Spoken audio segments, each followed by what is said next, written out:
Кругот на производи и услуги кои поскапуваат станува се поголем, а куповната моќ на граѓаните е се помала. Колку според нив за последните неколку месеци е поскап животот? И не сум рачунала, ама многу е. Има 100% некои може помалку, ама важно сите артикли се качени се. Различно стоки различно се поскапени. Многу, сега отиду у продавниците за толку пари, утре отиди друга цена.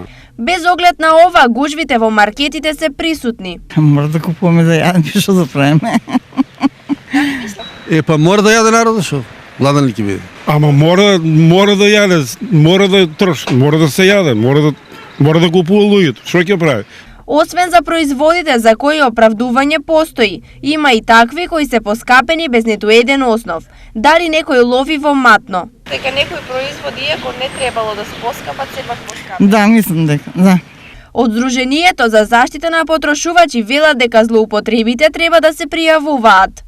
Како што кажав, трговците тоа го користат, тоа е на штета на самите потрошувачи, потрошувачите кај нас се јавуваат, се жалат, дека веќе почнуваат да нараснуваат цените на секој буквално продукт, се зголемуваат денес солот, да кажеме, исти од 50 денари, утре веќе го наоѓаат по ценова, например, од 60 денари. И ние како организација апелираме во тој сегмент да нема зголемување на цените вештачко, да не трговците да не профитираат на товар на грбот на потрошувачите. Од синдикатот вела дека цените се менуваат на дневна база и дека внимание за работничкиот стандард треба да има уште поголемо. Покрај зголемување на платите, големо еновно покажување на цените на одредените артикли, мислам за тие категории треба посебен начин или метод на субвенционирање да се даде за да се ублажат овие моментални состојби околу стандардот и социјалниот статус на работникот.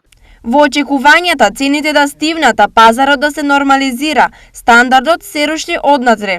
Имено праксата да не испраќа минималецот продолжува, а се почесто од законски потпишаниот рок доцнати платите.